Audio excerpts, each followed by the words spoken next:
Орим төрийн хэмжигчтэй ам нэвэл зочны ярилцлага эхэлж байна. Энэ удаад бид хууль зүйн дотоод иргэн сайд Алтан гэрлийг өрөөд байна. Ярилцлага өгөхөөр зөвшөөрсөнд баярлалаа. За та бүхэнд баярлалаа.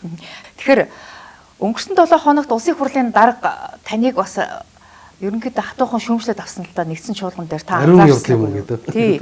Энэ одоо ариун явдал юм уу? Энэ хуулийн шаардлага хангаагүй хууль оруулж ирчээд тэрийг одоо ингээд хилцэхгүй байна. 30 хоног өнгөрлөө гэх шиг битгий давраад байгаараа гэж таныг загнах шиг болсон. Та тэгээд тодорхой хэмжээгээр хариулт өгснө үү? Эсвэл ямар нэгэн байдлаар тайлбараа хийсэн үү?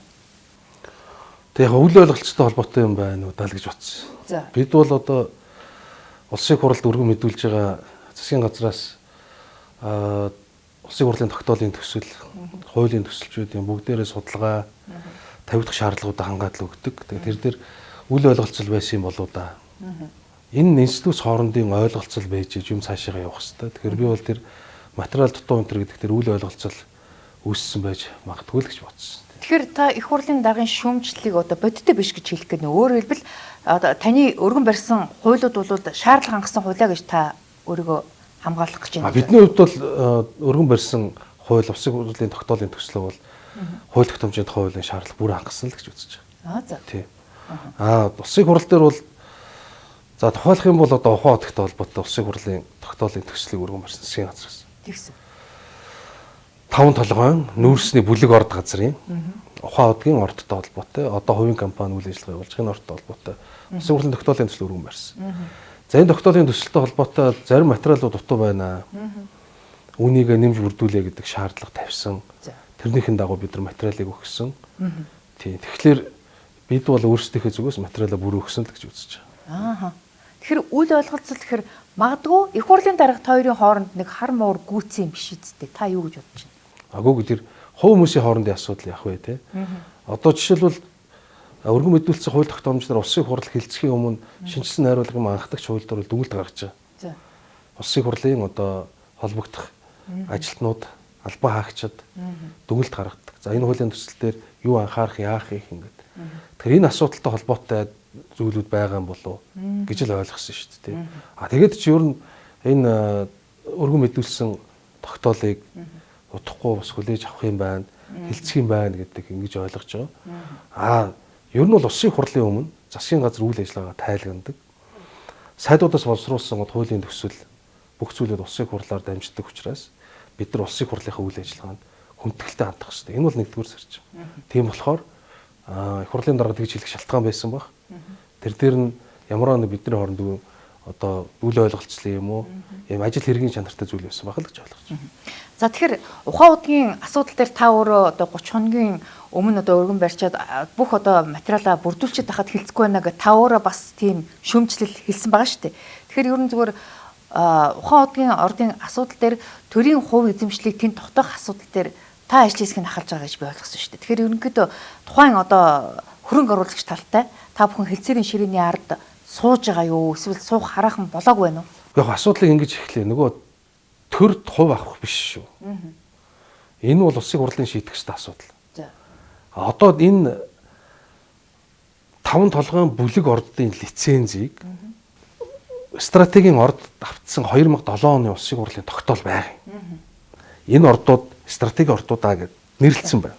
Эхний 16-г болтолсон шүү. Тэр 16-гаа яаж шийдвэрлэх гэж байгаа иргэд танилцуул гэсэн байна. Тэр үүрэг нь хэнд оногдсон бэ гэхээр засгийн газарт оногдсон байхгүй. Одоо л энэ зүйл танилцуулагдаагүй. Их хурл руу. Бид мэдж байгаа л да гэрээ хийгдсэн. Тэнд нь одоо Energy Resource гэдэг компани үйл ажиллагаа явуулдаг. За тэгээд энэ компани товцоог эзэмшдэг компанид хөрөнгөний бирж дээр гарсан бид нар мэднэ л дээ. Гэхдээ энийг 18 жилийн турш танилцуулаа. Тэгэхээр энэ гэрээ байгуулсан үйл явц чинь хууль ёсны байсан юм уу? Энэ дээр дүгнэлт гаргаа гэж Монгол Улсын засгийн газраас ажлын хэсэг байгуулад тэр ажлын хэсгийг миний би яхалж таарахгүй юу? Тэгээд ажлын хэсэг үйл ажиллагаагаа явуулаад дүгнэлтээ гаргаад хууль зөрчсөн байж болцсохгүй байна гэдэг дүгнэлт гаргаад ажлын хэсгийн хувьд.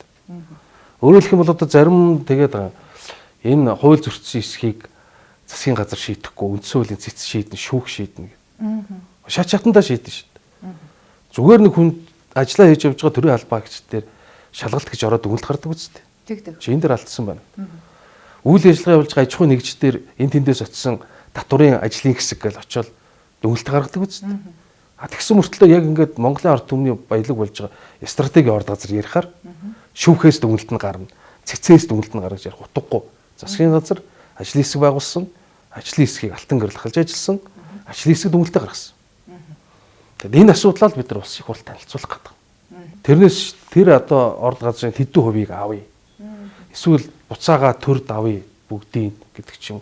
Ийм ямар ч хувь хэмжээ мөнгө төр хөрөнгө оруулалттай холбоотой зүйл байхгүй. Тэгвэл анханасаа одоо Energy Resource компани хууль зөрчиж тэр ухаан уудгийн лицензийг шилжүүлж авсан юм болов эн чинь ер нь одоо бүр эхнээс нь асуудлыг ярих ийм шаардлага үүсэж гэнэ гэж би хараад байгаа байхгүй. Логикийн хувьд таны зөв. Тэгэхдээ эхнээс нь гэж хийзээ. Одоо танихаар одоо жишээлбэл 5-7 бүлэг ордын одоо чагсаалт одоо хэсэгт орж байгаа шүү дээ. Тийм учраас мэдээж эн чинь одоо төрийн мөнгөөр за тэгвэл бүр 28 мөнгөөр хайгуулна хийгдсэн орд юм чинь төр одоо хуулийн дагуу одоо 50% хувийг эзэмших ёстой гэдэг асуудал юм. Би нөгөө эхлэл гэж асууж байгаа. За тэгвэл хэдүүлээ дахиад бүр урагшлна. За. Тэгэхээр 20 дугаар зууны хамгийн урт удаан үргэлжилсэн хайгуулын ажлын 5-7 орд газар хайгуул юм билээ. 1940 оноос ахуулаад хайгуулын ажил хийж эхэлсэн байна. Бид нар өөрсдөө тэр үед геологийн ажил явуулах, хөнгөч техникийн нөөц болцоо муу ажилтэй. Тэгээд Оросоос суюу тухайн зүйлт холбоот болсон мэрэгчлэтнүүд ирээд ингээд хайгуул хийчихсэн юм билээ. Энэ хайгуулын ажил 1989 он хүртэл үргэлжилсэн. Хамгийн сүүлийн тайл 90 онд бичигдэж байгаа. Тэгэхээр 40-оос 90 он гэхээр 50 жил байгаа. Энэ хугацаанд 43 сая гаруй төгрөг зарцуулсан байна. За. Хайгуулын ажилд. Тухайн юм мөнгөөр үл энэ чинь их мөнгө. Асар их мөнгө 43 сая төгрөг. Үүнээс 10 гаруй сая төгрөгийг зөвхөн тэр ухаан удгийн орд газрыг л судлахад зарцуулчихж байгаа. За. Ингээш чи яалтчгүй чинь Монголын ард түмний өөрсдөө хөрөнгөөр илрүүлсэн орд байгаа үст. Тий. Бүх нөөцийн тайлан баримтууд нь байгаа. Орос хэл дээр байна, монгол хэл дээр байна. Энэ санхүү зардын тайлан ч байна. Тий. Энийг хамгийн анх ашигт малтмлын газрын даргаар ажиллаж ийсэн Жаргал сайхан гэж хүн би одоо нэртэй хэлье.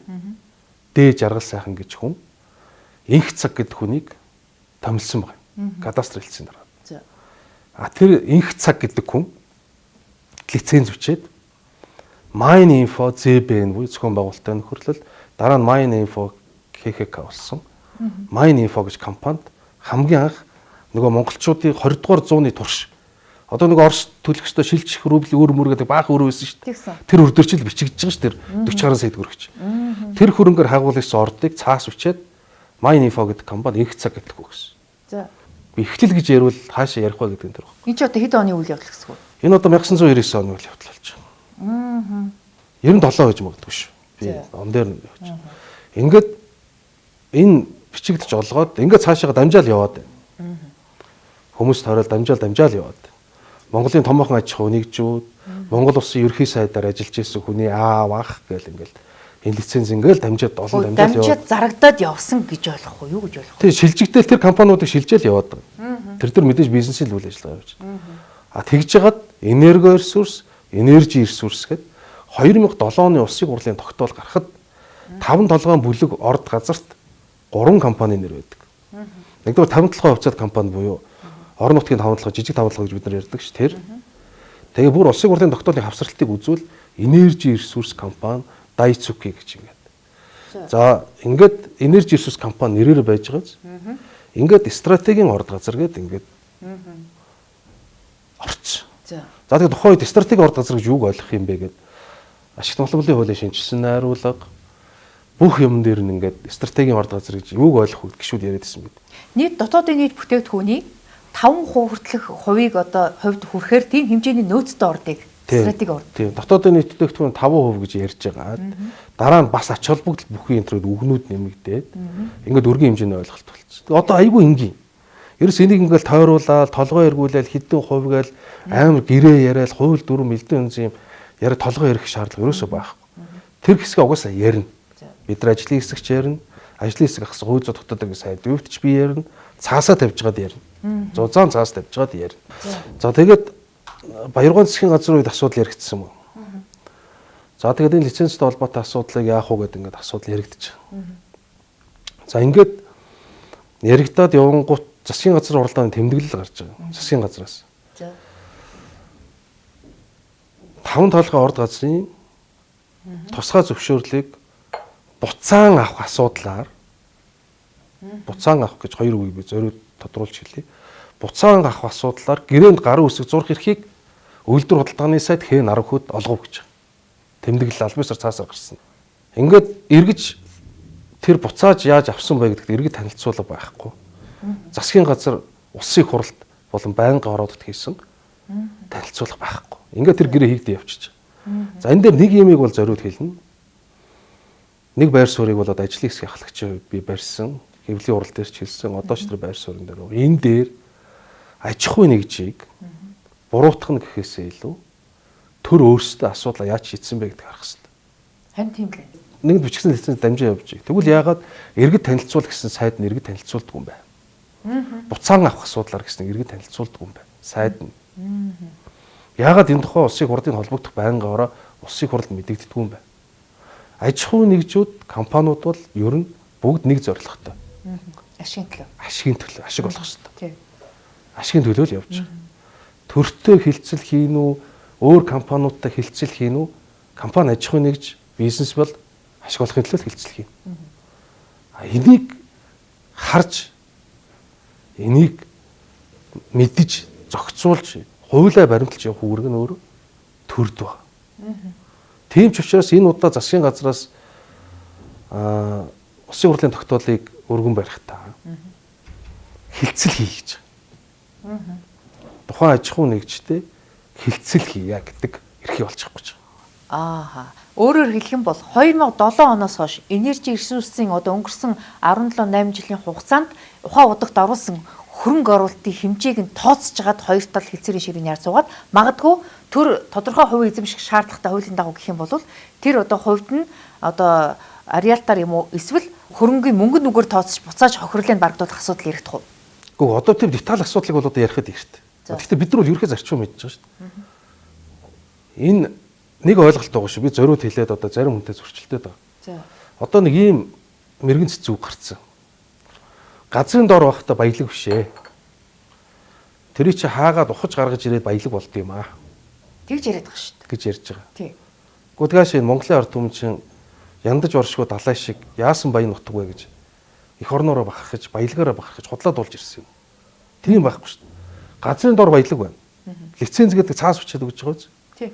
Тэгэл шууд ирэх үсэж байгаа.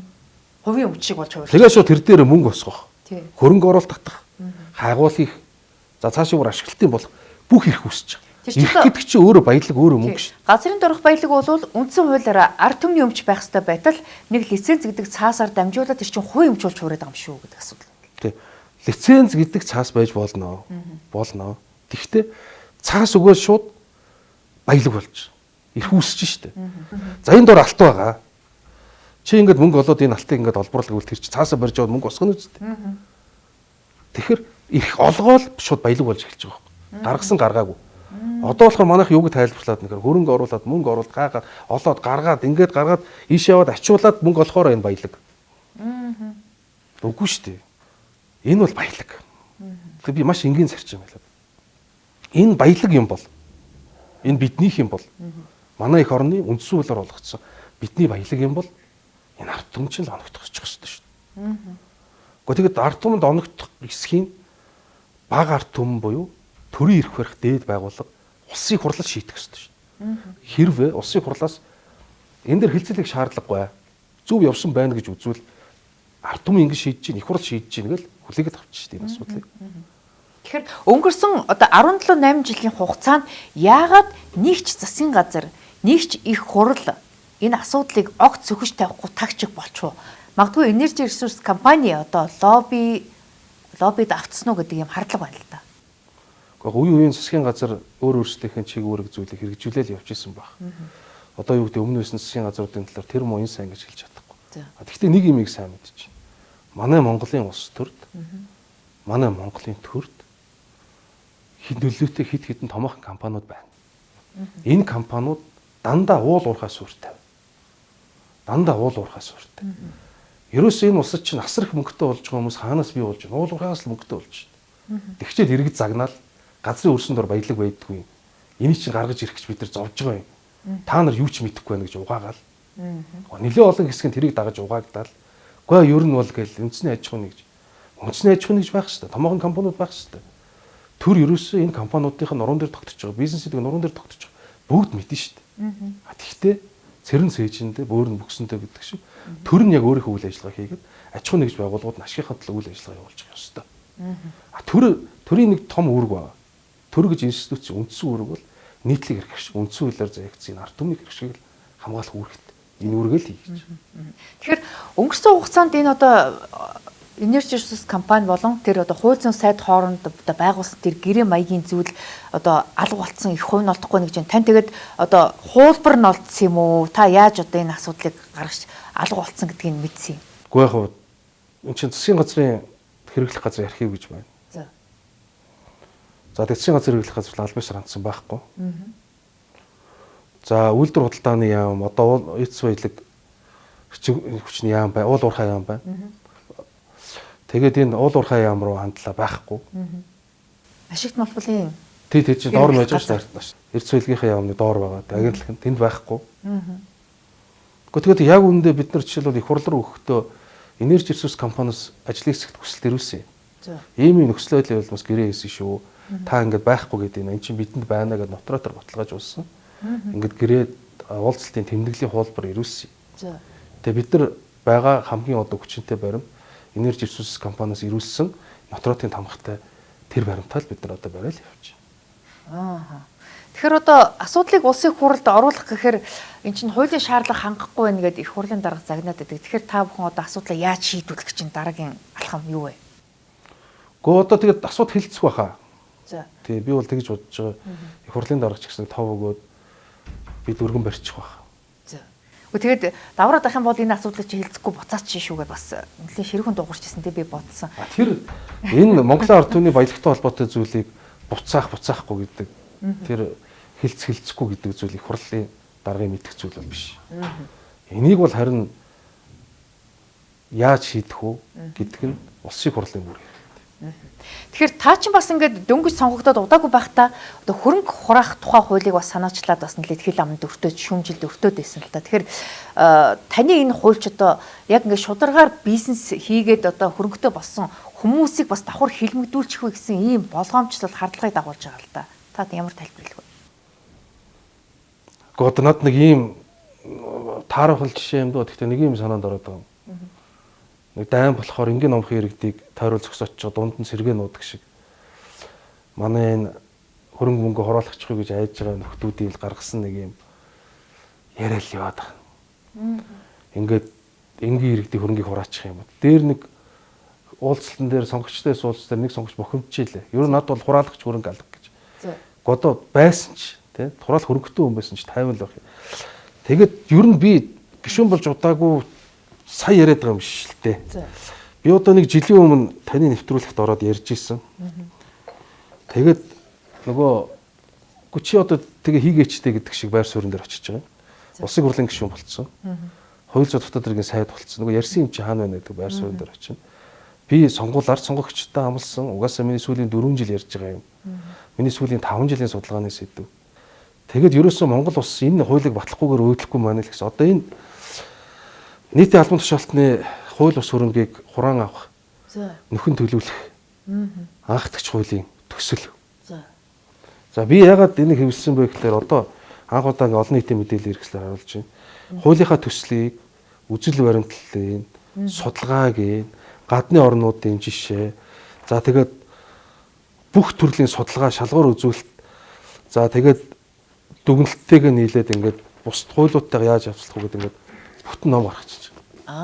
Би одоо хууль нь ийм одоо зузаан юм байх гэж айсан чинь дотроо бүхэл бүтэн том судалгаануудтай бусад улс орнуудтай харьцуулсан юу зүйлүүд байгаа юм ба штэ. Чин юун төлөө хууль зүйн юм бэлээ те. Бид цаастай судалгаатай асуудал ханд. Тэгэхээр ямар хөрөнгийг яаж хураах гэдэг юм бэ? Маш товчхон шүү дээ. Их эргэлзээ харлага дагуулдаг шүү. Тэрийгээ та ерөөсөө маш товчхон байхгүй. Энэ ерөөсөө нийтийн албан тушаалтан буюу. За тэгээ дагаж мөрдөгч журмын тухай хууль нь ч гар. Гэхдээ ерөөсөө энэ төрийн өндөр албан тушаал ашиж ирсэн. Хөрөнгөчсөн. Яаж хөрөнгөцсөн мэдэгддэггүй. Тэгсэн мөртлөө хамгийн сүүлийн машиныг унж хамгийн тансаг байранд амдарч ингэж явж байгаа энэ хүмүүсийг хөрөнгөө шалгуулчихаа л гэж. Маш энгийн. Хөрөнгө юу нь яавал хууль ёсны байдгийг. Татвар төлдөг. Хүн орлого олсон бол татвар төлдөг. Тийм биз? За тэгээд өвөлж авсан юм уу? Ийм бол бүртгэлтэй байдаг. Альва нэг хувьцаа, компани, аж ахуй нэгжтэй холбоотой зүйлүүд бүртгэлтэй байдаг. Энэ бол мөрөө үзүүлчих. Ашиг орлого нь тодорхой байдаг. Тэгээ энэ бол мөрөө үзүүлчих гэж. За би ингэж ашиг болсон. Одоо ч гой тайлбарлаж байгаа шүү дээ. Манай эхнэр их том компани захирал юм аа. Манай эхнэр л бизнес их том юм гэдэг. Сайн байна. Эхнэр бизнес хийдэг бол сайхан гэр бүлтэй, сайхан эхнэртэй байд. Сайхан эхнэрийнхээ дансыг үзүүлчих. Татварын тайлангийг үзүүлчих л гэж. Манай хүүстэй мундаг бизнесийг гадаад дотоод яваад олон улсад ямар сайн. Тэгвэл тэр шилжүүлгүүдээ үзүүлээд гадна дотноос мөнгө татсан баримтуудаа үзүүлээд шалгуулчих. За. Тайлбарлаж чадахгүй байгаа хэсэг нөхөр мөчийн хураалгана. Яагаад гэвэл чи сая 700 сая төгрөг цалинтай байсан байна. Хөрөнгө чи 1.7 тэрбум төгрөг байна. За. Чи 1000 сар ажиллаад энэ мөнгийг авах байсан байна. Наачирс авцалдахгүй. Чи дундуур уух хэвээр идэх хэвээр амьдрах хэвээр тэр зардалж байгаа нь. Маш энгийн. Тэгэд нийтийн албан тушаалтныг заагаад өгч байгаа. Нийтийн албан тушаалт.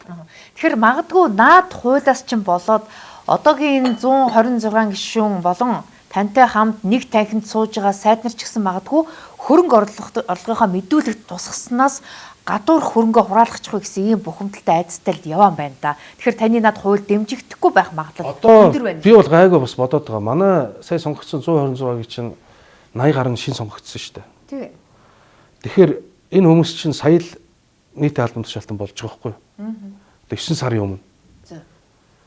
Тэгэхээр би бол одоо баталж болов гэж бодож байгаа. Урд нь төрд ажиллаж исэн. Урд нь төрд ажиллаж исэн, том дарга хийж исэн хөрөнгөтэй хүмүүс бол эсрэг байна.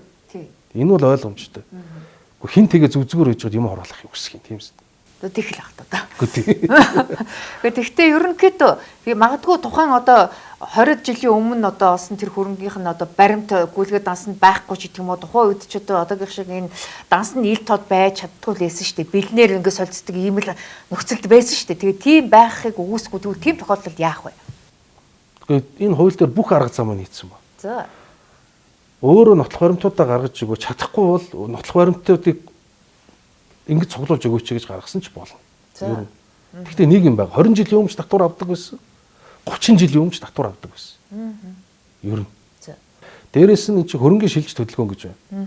Байр авлаа, зарлаа, үр хөвгтүүдийнхээ нэрийг бичүүлээ бүх юм. Үйл хөдлөлтөөр бид нэг ордер гэж ярьдаг шүү дээ. Тэр дээр бичээстэй. Машин тэрэг авсан зарсан бол одоо бүх юм тэр машин тэрэгнийхээ хуучин замын цагтаа одоогийн тэр автоврын газар бүх зүйл нь ингээл бүртгэлтэй байж байгаа. Ямар машин өгсөн явсан яасан ийсэн. Гайлаар юу оруулж гарч ирв гайлын бүх баримтууд байгаа. Тэг зүгээр нотолчих гэдэг зүгээр шударгал байж байгаа. Гэхдээ би таныг гайхаад ах юм. Та ч одоо хууль зүйн дотоод хэргийн сайд хүн авилгын газрын даргын ажлыг өмнөр нь орж хийгээд байгаа юм биш үү? Авилгалын хуулиар чинь энэ бүх одоо хууль бусаар хөрөнгөцсөн асуудал чинь тэртээ өдөргүй хуулиараа ингээд хариуцлага үүрэг ингээд ногдуулаад явцсан байгаа шүү дээ. Та давхар хууль өргөн барих шаардлага байгаа юм. Ингэдэй. Одоо нөгөө бас нэг өгөөсгөж байгаа үндслэл миний энэ хуулийг одоо тэртээ хууль эрх зүйн орчинд байгаа шүү дээ гэж. Харин тийм. Одоо байгаа. За. Тэгтээ хизээ орсон гэж. Сүүлийн жилүүдэд орсон байхгүй. Өмнөх эрх зүйн харилцаанд яагаад ч үйлчлэхгүй. За. Монгол улс 2002 оноос хойш зөндөө бол өршөөл үйл гаргасан. Албан тушаалын гэмт хэргийг 2 удаа бүтэн өршөөсөн. Та 2015 оны буюу одоогоос 10 жилийн өмнөх эдийн засгийн ил тод байдлын хуулийг санаж байна уу? Тий. Томоохон татварын өртөө компаниуд чинь тэр өрөө тэглүүлсэн шүү дээ. Тий. Тэрүүгээр 35.6 их 80 төгрөгийг ил болгочихсон. Тэр үед улсын төсөв 6 их 80 төгрөг. Улсын төсөв 6 их 80 байхад 30 гаруй их 80 төгрөг. За энэс болоод юу болсон гэхээр Монгол улс нөгөө нэг сааралч гсаал багсаалтанд ороод ингээд баларсан шүү дээ. Тэр хууль чинь биш үү?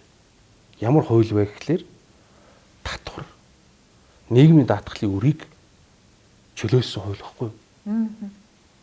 Тэрнээс авилга авсан мөнгийг чөлөөлөөгүй. Эннээс хойш жишээлбэл яасан бэ гэхээр одоо ингээд шалгая гэхлээр Тэр ил тодын хууль юм мэдүүлсэн шүү дээ. Ингээ суудаг. За. Энээс өмнө албан тушаалын гэмтрийг 2 удаа өршөөл үйл гаргаж өршөөсөн. Одоо мөнгө нэхээр би өршөөл үйлд орсон шүү дээ сууж байна.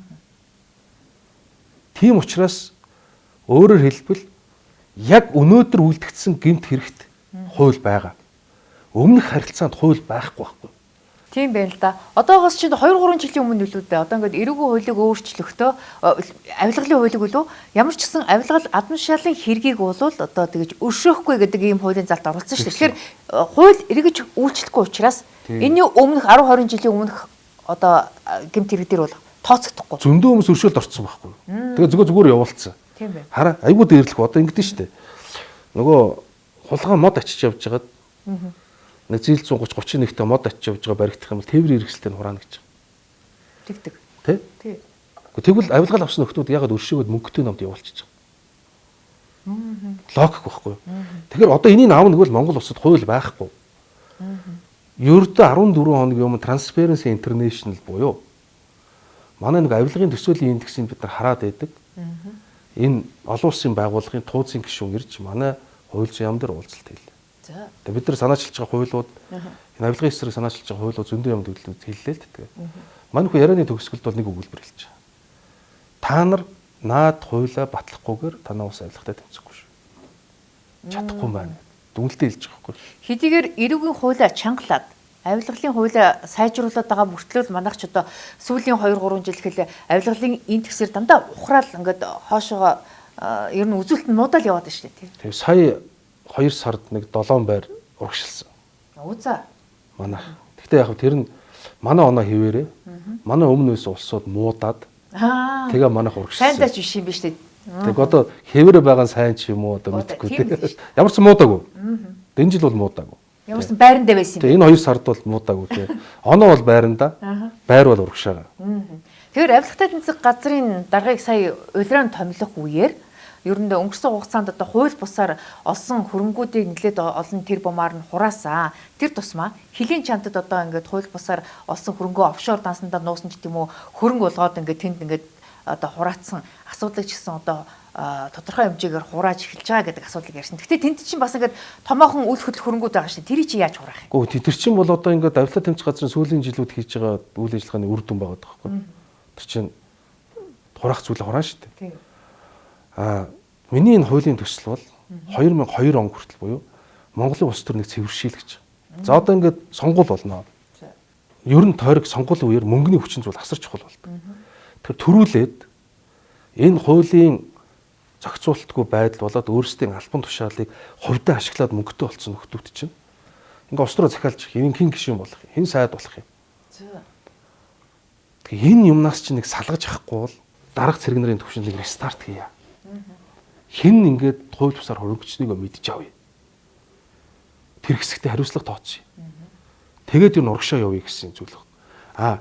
Зарим улс төрчд юмд бол хэлээд байгаа. За урдхаа хайчгаа ингээ явчихъя л та гэдэг. Гэхдээ юу гэсэн үг юм? Эний чи үр өгөөж хор хохирлыг бид нар улс нийгмээр үүрчээд за одоо болидо гэж ингэж өршөөж болохгүй шүү дээ. Ийм учраас энэ хуулийн төсөл яваад байгаа. Энэ хуулиар хөрөнгөтэй холбоотой зүйл яригдана. Би нэг зүйлийг бүр зориуд хэлье. Энэ айгаад байгаа хүмүүс эсрэг юм хийгээд ажиллагаа явуулаад байгаа хүмүүс нэг юм дээр битгий аа. Энэ хуулийн төсөл дээр хүнийг хорих цагдах ял өгөх тухай байхгүй. Хөрөнгийг яаж хураах юм? Харин яаж хураах юм? Одоо юу гэдэг амьдарч байгаа орон сууцын одоо шууд очиод бол аав шүү дээ. Очиод эцсийн хөвөө гаргах юм уу яах юм? Тэгнь шүү дээ. Хэрвээ тэр байрыг ямар орлогоор авснаа мэдэхгүй. Одоо ингээд бодолтой богдуулын аманд дундаж хаав сая доллар биш үү? 3.5 тэрбум төгрөгийн байшинд амьдарч байгаа хүн тэрийг нотолж чадахгүй тэр байрыг авал хураана шүү дээ. Хөрөнгө удирдлагын тухай хууль. Хөрөнгийг бүр яаж хураах вэ? Яаж мөрдөх вэ? Яаж зарцуулахын хүртэл энэ дээр бичсэн байна. 3 зөвлөлтөөр зарцуулъя.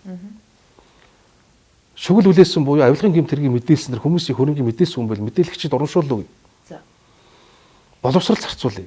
Сургууль соёл одоо бид нар ч төсвийн хөрөнгө оруулалт багаслаа, нүүрс нүүн улаа зовлонтой хэдэн шиг сургууль хэмжээр эрүүл мэнд зарцуулъя. 21 аймгийнхаа бүх эмнэлэгт сүүлийн үеийн MRI сүүлийн үеийн CT төхөөрөмжтэй болон ядаж эднээс мөнгө хурааж авч чаад гэдэг. Энэ зорилгоор л бичигдсэн бол. Сая бас хэд хоногийн өмнө та тэр Норог сайтынхантай холбоотой асуудлаар бас одоо хэргийн доторх тэр задлах ёсгүй хэсгээс та бас олон нийтэд зарлаад бас нэг хил амд өртөд байсан. Тэгэхээр сайд хүн өөрөө тэр хэргийн мэдээлэлтэй нарийн танилцах эрхтэй байсан ч гэсэн та тэгж хамаагүй одоо хэний яасан ийсэн гэж нарийн мэдээлэх боломж юу н байсан юм уу? Тий одоо ингээд нэг харьцангуй хэсэг хугацаа өнгөрсөн учраас одоо нэг хөөсгүй эрүүл харах байх хүмүүс. За. Ямар одоо үндслээр шалгаж байгаа тухайга. Энэ бол мөрдөн байцаалтын нууц гэдэгт хамаардаггүй. Өөрөөр хэлбэл хүнийг ямар хэрэг сэжиглж асууж байгаа байцааж байгаа тухайга хэлнэ шүү дээ. За одоо нэг эрүүгийн гэмт хэрэгтэн оргод цогтоод гэмт хэрэг үлдээд явцсан бол ийм гэмт хэрэг тэр хүнийг эрүүн сурвалжилж байна гэж зарладаг үсттэй. Тэр хэрэг доторх баримт материалууд өөрөө нууц юм. Харин тийм. Нууц. Тэр дээр бол одоо хариуцлагатайгаар хэлж. Прокурорын зөвшөөрөлтөөр шалгагдж байгаа хэргийн мөнгөнд үг хэлсэн. Мөнгөнд үг хэлсэн. Прокурорын зөвшөөрөлтөөр хэлсэн. За ямар хэрэг шалгагдж байгаа тухай ярьсан. Энийг ингээ бүх хэргийг ярьсан мэтэрс явсан. Шүүмжлэл боттой зүйлийг хүлээж авна. Хүн алдаа гаргаж болно шүү дээ. Тэгэхээр би юу гэж бодсон бэ гэхээр нэг талаас шахаад яагаад энэ хүмүүсийг саатуулсан юм бэ? Мэдээл өгөөч гэж шахсан. Энэ хүмүүс хилмигдээд байгаа юм шүү гэд. Ер нь бол хороогүй. За. Тэр хүмүүсийн чинь тийм. Тэд нар ч яагаад гэд шүнжэнгөө хорж цагдаж байцаасан эн чинь нэг ёсонтой эрүү шүүлт гээд шүүмжлээд байгаа шүү. Тийм. Тэгж шүүмжилж болно тийм. За тэгээд асуудал дэврэнгүүт ямар учиртай юм бэ гэдгийг асууж байгаа. Чи энд хяналт тавих үүрэгтэй биз дээ. Гүнээр зөрчигдөд байгаа юм шүү. Энэ талд ийм хэрэгт ийм үндэслэл байсан болохоор шалгаж байгаа юм байна гэж хэлэхээр өө хараа энэ ярьчлаа шүү дээ гэдээ дайрж байгаа. Ийм л үйл явдал болж байгаа. Тэгээ одоо цаг хугацаа харуулна шүү дээ. Үнэхээр тийм хэрэг байсан юм уу? Шүүхээр орох юм уу? Ямар нэгүүлэр гэм бурууны асуудал шийдвэрлэгдэх юм уу? Энэ цаг хугацаа харуулна шүү. Магадгүй хэвлийн эрх чөлөөнд халдах гэсэн тэр одоо хийж байгаа тэр канон дотор нь магадгүй эрх баригчдын болохыг илчлэх гэсэн тийм асуудал байх вэ гэж болгоомжлоод цагдаа хөдлөгчвүү гэж бас хардсан. Тийм. Тухайн үед бол тийм л харсар байсан. Одоо тэгэл харалтаа ямар байсан бэ? Тэр амар ноцтой юм нь хаана байна? Огт тэгж үүднээс бол хууль зүйн дотрогийн яамны зүгээс хууль зүйн дотрогийн сайд огт тэгж хандаагүй. Нэг зүйлийг дахин давтан хэлж ирсэн. Энэ залуучууд шийдвэр гараагүй байхад бүгд гин буруугүй шүү. Гин буруутай юм шиг ярьж болохгүй гэдэг байр суурь хүртэл хэлж ирсэн. Тэгээ тэр дунд ч гэсэн тэр залуучуудын эрх шигсэн зөрчигч магадгүй нөхцөл байдлууд сүүл рүүгээ үсэл ирсэн шүү дээ. Тэгэхээр энд бол хууль зүйн салбар бол энэ нэг ус төржөөд энэ сонгуультай холбоотой юм. Энэ тэр намтай холбоотой ингэж бас огт болдоггүй салбар. Гэхдээ одоо ингээ хэвлэлийнхнийг одоо ингэж цагдаж харлуулах гэсэн биш. Цагдаагийн байгууллага өөрсдөө бас эвгүй байдалд орсон тийм мэдээлэл гарсан шүү дээ. Өөрөөр хэлбэл тэр Норог сайтын нэг залуугийнх нь ах нь одоо гаднаас мэдээлэл хийхдээ би одоо цагдаа нарт ийм одоо хэмжээний авилгалт өгч одоо ингэж одоо мөрөдө тоглоомоо үргэлжлүүлж исэн гэдэг одоо ийм мэдээлэл хийсэн шүү дээ. Цагдаагийн байгууллага өөрсдөө бас юу гэсэн мэдээлэл хийлээ. Би бол тоглоулдаг. Тий. Би ийм хэрэг зохион байгуулдаг. Тэгээ цагдаа нар өөрсдөө бас энэ асуудал хутгалдаад танаас л асууж ш. Тэгэхээр ийм асуудал байсан байна уу? Хүн өөрөө хүртэл гараад ярьлаа ш. Энэс л яаж нотлох юм? Ер нь захим зайлан захим өрөөтэй тоглоом гэдэг чинь Монгол улсын том хар тахал болчиход байгаа. Гэхдээ цагдаа өөрсдөө ийм одоо захим өрөөтэй тоглоомыг одоо ингээд өөгшүүлээд өөрсдөө авилгал аваад ингээд явах нь зөв юм уу? Гү та яагаад шууд авсан гэж хэлж байгаа. Ямар баримтаар хэлж байгаа. Тэр залуу тэгж хэлэнгүүд олон нийт шууд цагдаа нар өөрсдөө хутгалдсан байсан юм байна гэдэг юм байна. Гэмт хэрэг үйлчлэнэ хүлээн зөвшөөрч байгаа хүн шууд цагдаагийн байгууллагыг буруутгах юм ярихаар энэний зүг юм байна гэж яагаад бодож байгаа. За. Энэ асуудал чи өөрөө шалгагдчих байгаа. Нэр дурдсан хүмүүсийн холбоотой шалгалтын ажил явагдаж байгаа. Тэгээ энэ нэг мухарлагдах шийдвэр нь гарна. Нэг зүйлийг би бол хэлээд байгаа шүү дээ. Дахин давтаа хэлж байгаа. Монгол улсад хууль сахиулах үйл ажиллагаа тасралтгүй явагдах ёстой. Хууль сахиулагчид өөрсдөө явах ёстой. Гэмт хэрэг сэжиглэгдэн шалгаж байгаа хүмүүсийн талаар мэдээлэл гаргахаар шууд шалгаж байгаа хүнийг буруутгадаг. Энэ логиканаас гарсан юм. Ингүүл энэ Монгол улсад чинь цагдаагийн байгууллагын албаагчид ганц цагдаа биш, авилтаа тэмцэх газар, тагнуулын газрын энэ олон ажил үүргийг гүйцэтгэж байгаа хүмүүс чинь хаана хэнд идэх. Хэвлэлээр чанга ярьсан зүвддэм бол үнэхээр цаасныхаа араас явж байгаа, ажлынхаа араас явж байгаа, нотлох хоримтой бэхжүүлж байгаа энэ залуучуудаараа яаж ажиллах? Баланстай ажил шүү. Айл ал талаас нь харах хэрэгтэй ажил. Гэхдээ хууль хяналтын байгууллагууд өөрсдөө хамгийн их авилгалд өртөх магадлалтай субъектээр тодроод удаж байгаа шүү дээ, тий. Тийм учраас магадгүй одоо прокурорын дэргэдэх мөрдөх албыг сэргээж байгуулах шаардлага байна. Энэ тусгай субъектыг ч гэсэн давхар одоо шалгахгүй бол цагдаагаа прокурор шүүгчээ хянах боломжгүй байна гэдгийг шүүмжлээ л да. Тий, зүг. Юу шалгах нь бол асуудалгүй. Тий. Шалгах нь шалгах ёстой. Энд чинь ямар ч маргаангүйс хэлв шүү дээ. Тий. Манай чи хэн манах вэ гэдэг л асуудал байхгүй юу? Харин тий. Манай ч унтчих нүггүй, манай ч хулгайч оруулж ийнүггүй, тэр хин хянах юм бэ гэдэг л асуудал шүү дээ. Энэ асуудал чинь бол шал тустай асуудал. Энэ бол шалгагдана. Гол нь ингээд бид нийгмийн дуйлан шуугаа цаг зуурын үйл явдлаас ямарваа нэг савлсан шийдвэр гаргаж болохгүй гэдэг санааг л хэлж байгаа. Сая нэр дурдгцсан асуудал ч гэсэн шалгагдаад бид нар эцсийн заавал мухралдаг, энийг дуусгадаг байх хэрэгтэй. Цаг зуурын асуудал болон тухайн үед гал унтраах маягаар биш асуудлууд углуур гарan шийдэж явах хэрэгтэй гэдэг ийм л байдлаар асуудал хандж байгаа. Тэгээ энэ хэрэгс чинь болоод цахим мөрөөдөд тоглоомыг одоо бүр мөсөн хориглох асуудлыг хуульчлахаар улсын хурлд хууль орж ирж байна. Тэгвэл яагаад зөвшөөрлийн хуулиар энэ асуудлыг зохицуулах гэдэг юм бэ?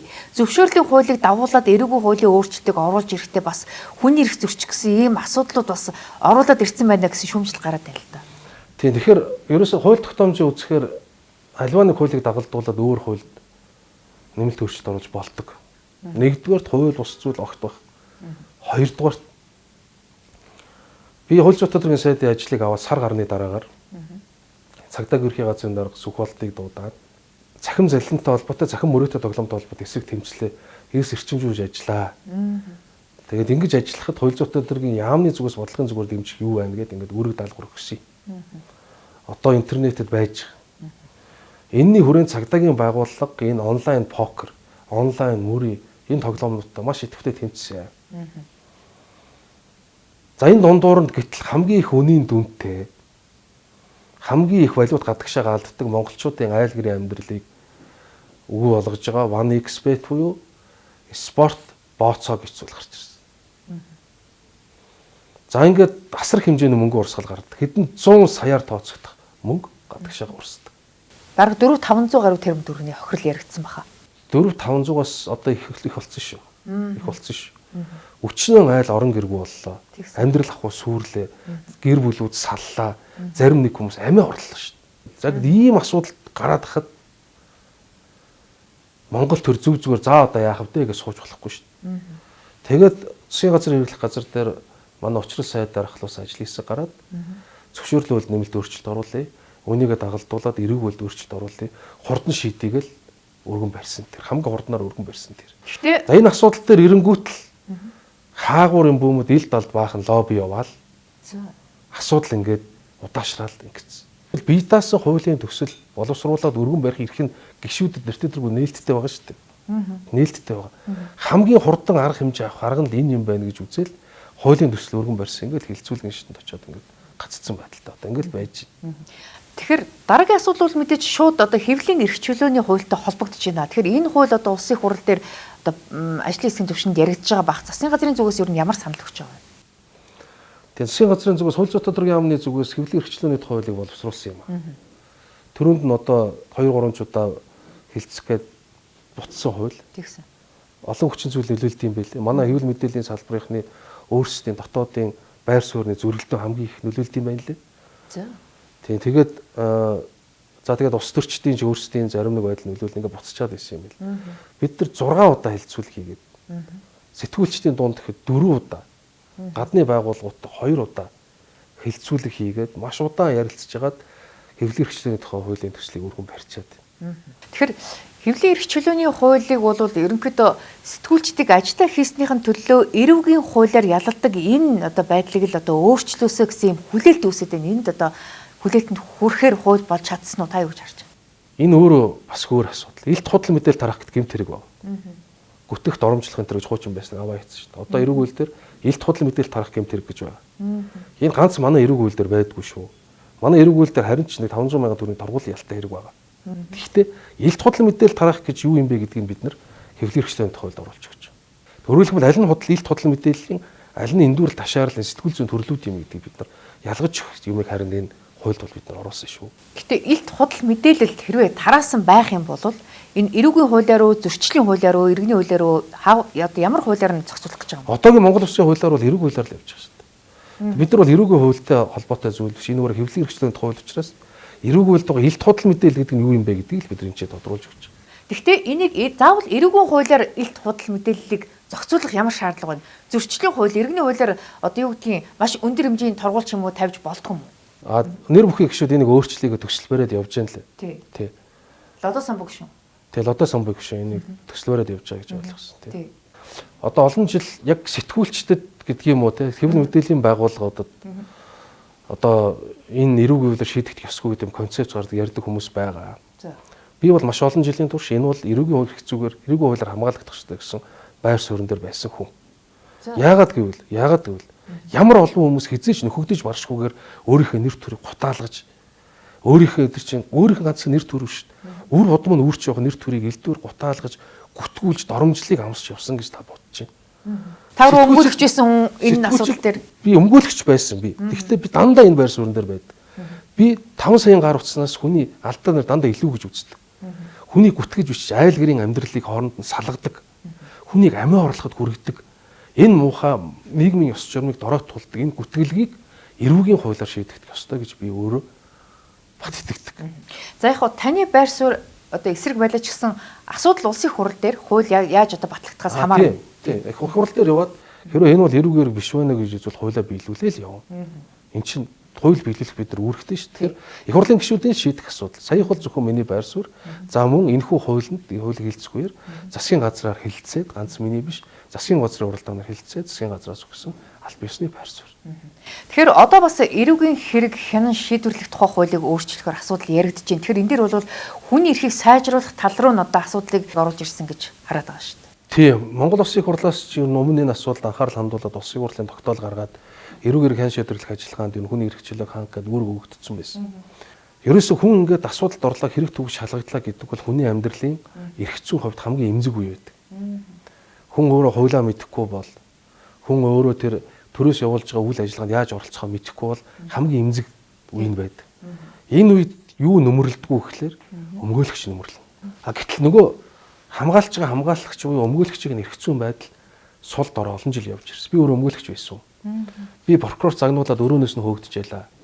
Шүүх хурал хийж байхдаа тэр шүүх хурлын дээр суучаад загинжээлаа тий. Элдвэр загинжээлаа. Байцаагчаас гуугаад энэ дээр гагаад би хүнээ гаргаад авчмаар байна гэд гуугаад явжээлаа. Байцаалт явц дундуур нь байцаагчтайгаа хэрэлдээд хүнээ чирээд гараа явжээлаа. Энэ болгонд чи ингээд өмгөөлөгчийн эрх хэмжээ айгүй бага байсан. Тэгэхээр бид нар бол энэ хуулийн өөрчлөлтөөр анхаарад за жишээлбэл хүнийг гэрчээр гэж дуудаж авчираад чам гэрчээр асууя нөхөр минь. За тэг ийм болсон юм байна. Гэрч шүү чи гэж баах юм яриулчаад дараа нь энэ ийм ярьлаа. За хөө чамайг татнаа гэдэг өрөөнд татчихдаг байсан. За тэгээд нэг юм өмгөөлөгчийн хүсэлт гаргана прокурорт. Тэгэхээр прокурор өмгөөлөгчийн хүслийг хангах боломжгүй гэдээ хариуцдаг байхгүй. Яагаад болохгүй байгаа юм? Тодорхойгүй. Одоо тэгэхээр хуулийн дээр энийг тодорхой бичиж байгаа. За. Зарим тохиолдолд бүр ингээд одоо энэ цааш угаа шүү дээ. Энэ дээр нуур байцаагч гэж гараа тавьчаад энэ хэсгийг уншиж байгаа гэдэг. За. Гэж амьдрал дээр байсан тохиолдол шүү дээ. Одоо тийм байхгүй. Бүрэн үзүүл. Өмгөөлөгч нөгөө нотхоордод хуулбарлаж авах нөхөр өгдөггүй. Зургийг авахгүй ахуулдаггүй. Ямар мэдээлэл байх юм. Ямар хэрэгээ бол мэднэ. Гэхдээ яагаад ялах гэдэг юм мэдэхгүй. Тэгэхээр энийг унштай энэ хараа энэ чи ийм нөхөр шүү дээ. Шүүгчнийг уншуулад шүүгчнэнд орж ирээ. За 20 гэж байгаа. Одоо тэхгүй. Шүүгч прокурор хоёр өмгөөлөгчийн эсрэг нэг тал болчиход байдаг ийм нөхцөл байдал үүсэж байна. Тий, тэгэхээр тэхгүй одоо үзүүлээ. Яагаад хорих гэдгийг заавал тайлбарлал. Эрүүгээр хян шийдвэрлэх ажиллагаанд оролцогчийн л эрхийг айлхаар дээшлүүлж байгаа. Тэгэхээр одоо энэ цогтоотэр гишүүний асуудал дээр шүүх эцсийн шийдвэр гаргацсан байдаг. Улсын хурал одоо хилцэн хилцэхгүй гэж байгаа. Мэдээч хилцэх хэрэггүй шүүхийн шийдвэрийг шууд дагаж биелүүлэх ёстой гэдэг асуудал байгаа боловч улсын хурал дээр асуудлыг яаж хилцэх вэ гэдэг нь тодорхойгүй юм нөхцөлд болоо үсэд гаццсан байна л да. Тэгэхээр улсын хурлын тухай хуулийг өөрчлөхөөс нааш энэ асуудлыг шийдэх боломжгүй гэсэн тайлбарыг төрийн байгуулалтын байнгын орон дарга нь хэлээд илээ. Та юу гэж харж байна? Тэгээ би ч одоо бас нэг шүүмжлэлтсэн байгаа шүү дээ. Хуулийн хуралд орлоо гэж хэлээд. За тэгсэн. За тэгэхээр аливаа нэг асуудлыг хэлцдэг гэж байна. За тэгмүүд Монгол улсын үндсэн хуулинд заахтаа улсын хурлын гишүүн гэмт хэрэгт холбогдсон бол бүрийн эрхийн төдгөл зүйлнэ. Тий. Гэт За одоо ингээл асуудал эхэлнэ. Уул гишүүн гин буруутай шүүгээр тогтоогдсон бол эргүүлэн татна. Уул гишүүн гэж хэнийг хэлж байна? Нөгөө төдөлзүүлсэн гишүүнийг хэлж шүү дээ. Тэгтэл даваагийн зөвхөн төдөлзүүлсэн үү? Үгүй. Төдөлзүүлээгүй. Тэгэхээр даваагийн зөвхөн уул гишүүн муу юм уу? Энд чинь төдөлзүүлсэн гишүүнийг үндсүүл яриад байна. Тэгвэл тэр уул гишүүн муу юм уу гэдгээс авахуулаад шүүгэн шийдвэр үүсгэх тухай хууль байна. Тэгээд тодорхой албан тушаал эрхийг хасах ялыг яаж хэрэгжүүлдэг вэ гэхлээр тухайн албан тушаалтныг томилсон буюу сонгосон албан тушаалтан байгууллагад мэдээлэл хүргэж хэрэгжүүлдэг. За тэгэхээр одоо их хурлаа мэдээлэл хүргүүлсэн байна. Гэхдээ тэгэхээр томилсон албан тушаалтан гэж байх юм их хурлын гишүүн. Их хурлын гишүүн. Хурлын гишүүн томилохгүй. Томилсон буюу сонгосон албан тушаалтанд мэдээлэл хүргүүлнэ. Одоо хаашаа мэдээлэл хүргүүлэх вэ? Даваагийн зөвхөн дотрын талаар хүнд мэдээлэл хүргүүлэх вэ? Гээд одоо жишээлбэл сонгуулийн ерөнхий хороо мөн үү? За. Гэдэг асуудлаар сонгуулийн ерөнхий хороо та нар сомсон буюу сонгосон албан тушаалтанд мөн үү гэж сонгуулийн ерөнхий хороо бид нар лавлагаа ус бичиг явуулсан байна. За. Өөрөөр хэлбэл яг хууль дээр тусгаагүй зүйл дээр очиод ингээл зогсож байгаа.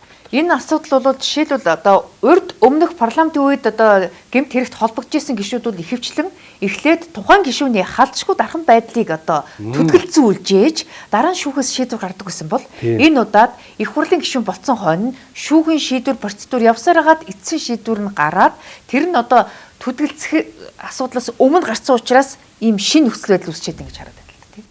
Тийм ерөөс яг тийм нөхцөл байдал үүсчихэд байгаа. За тэгээд бас нэг зүйл. Энэ нийтийн албан тушаалт ажлын хориглоод торгож байгаа ялч нь сонгогдохоос нь өмнө тэр шүүх хурлын болцсон байсан юм л шүү дээ. Сонгогдохоос нь өмнө. За. Тэгээ одоо яах юм гэдэг асуудал. Гэх мэтлэнгээс ахуулаад магадгүй үндсэн хуулийн цэцээс ч гэсэн бид нар энэ талаар тодруулах тайлбар авах хэрэгтэй байна. Зарим хуульч гишүүд бол одоо 3 жилийн өмнө их хурлын дэгийн хуулийг өөрчилснөөс болоод энэ асуудал гацаанд орцоо. Тэгэхээр одоо буцаад тэр асуудлыг тэр залтыг сэргээх шаардлага байна гэж яриад байна л да. Өөрөөр хэлэх юм бол одоо шүүхийн шийдвэрийг одоо прокурор оруулж ирж улсын хурал танилцуулснаар шүүхийн шийдвэрийг хэрэгжүүлэх нөхцөл бүрднэ гэж байдаг гэсэн бол тэр залтыг аваа хийцсэн учраас одоо яах нь тодорхойг болчиход байна гэж яриад байна. Тэгээ тодорхойгүй байдал л ер нь их байна. Бидэнд тодорхойгүй байдал их байна. Тэгин чинь алхам болгоно хууль зөрчих юм бол эргээд хариуцлагатай байна. Улсын хурлын дарга хэрвээ хууль зөрчих юм бол цэцэд дуудагдана. Тэгэхээр улсын хурлын дарга хуулийн дагуу асуудал хандна гэд ингээ хичээгээд ах шиг байгаа юм. Тэгэхээр энэ хэсгийг нь бол ойлгож нөгөө талаас ялгаа байхгүй улсын хурлын холбогдох байнгын хороо улсын хурлын бүтцүүч гэсэн хууль заасны дагуу үйл ажиллагаа явуулах хэрэгтэй. Магадгүй улсын хурл ер нь их хурлын гишүүд ч бай, сайд нар ч бай өөрсдөө бас энэ даваагийн цогтоотор гишүүнтэй адилхан нөхцөл байдалд орж ихгүй гэсэн болгоомжлын үүднээс ангийнхаа нэг залууг хамгаалаад байна уу гэсэн хардлага олон нийтийн дунд байгаа л да. Одоо жишээлбэл яг ийм эрхцүү нөхцөл байдалтай хүн энэ хурд байхгүй шүү дээ. Өөрөөр хэлэх юм бол ямар нэг байдлаар гэмт хэрэг шийтгэгдсэн тийм хүн одоо байхгүй шүү дээ. Одоо хэрвээ одоогийн хурлын гишүүд дундаас гэмт хэрэг шалгагдах юм бол процесс байгаа байхгүй юу? Прокурор орж ирээд төдөлзүүлээ шүүхэн шийдээд шууд ямар ч маргаан байхгүй. Хамгийн гол асуудал чинь энэ улсын хурлын гишүүн болохоос өмнө ял шийтгэгдсэн. Тэгээ тэр нь гишүүн болцсон хойно дээд шүүхээр баталгаажчихсан гэдэг энэ тохиолдлыг чинь хуулийг бичгтээ урьдчилж харж чадаагүй л гол асуудал байна. Хуулийн цорхог үүсчихэд байна. Тэгээ одоо хуулийг хийдэл байна гэж хараад байгаа байхгүй тийм. Та хамтарсан засгийн газрын хууль зүйн дотоод хэргийн сайд. Гэхдээ ер нь ямар ч засгийн газарт ерөнхийдөө сайд бол заавал нэг улсын хурлд нэг 2 жил одоо суугаад одоо гишүүн болцсон хүн одоо сайдын босго давдаг нэг ийм жишг тогтцсон байсан. Энэ жишгээс бол та харьцангуй даваад ороод ирлээ л дээ. Тэгэхээр одоо шинэхэн гишүүн мөртлөө шууд сайдаар сонгогдчихлоо. Тэгэхээр та харьцангуй азтай юу? Юу гэж харж байна? Яаж харахаас л болох вэ? Мэдээж азтай гэж харж болно. Нөгөө талаар бас маш их үүрэг хариуцлага хүлээсэн. Тэгэхээр азтай гэж хэлж болно. Хүн болгонд өөрийнхөө санд зорддог тэр хүсч мөрөөддөг зүйлээ хийж хэрэгжүүлэхийг болцоо нь олддог. Над болцсон. Би чинь болцоогоо маш сайн ашиглая гэж бодож байгаа. Тийм ч учраас одоо манай юмнаас явж байгаа хүний эрхийг хангахтай холбоотой 13 хуулийн нэмэлт өөрчлөлт. Эрүүг эрх хэн шийдвэрлэх тухай хуулийн өөрчлөлт бас өмгөөлөгч хүний эрхийг хангахтай холбоотой. Хэвлэлийн эрхчлөөний тухай хууль одоо хэлцэж байгаа. Жагсаал цуглааны журмын тухай хууль. Дахиад цаашаага явхаараа энэ нийтийн албан тушаалтны хууль ус хөрөнгийг хурах нөхөн төлөвлөх тухай хууль. Хувийн эрх зүйн салбараас сайжруулахад бид нар арилжааны хуулийг хууль дээр одоо санал авч олон жил шүүмжлэлтэй явж ирсэн бодит биелэлт нь 20% өрдөггүй шүүхийн шийдвэр гүйцэтгэх ажиллагааг үр дүнтэй болгоё гэд шүүхийн шийдвэр гүйцэтгэх тухай хуулийн 3 тусдаа хуулийн бид нар санал аваад явж гин гэд энэ хаврын чуулганаар жишээл би өөрийнхөө зорьсон ботсон бүх хуулиудаа Монгол улсын засгийн газрын зүгээс энэ яамныхаа энэ хамт олонтойгоо хамтарч өргөн байрна. Энэ бол над болцсон боломж. Энэ бол над болцсон завшаа мөн.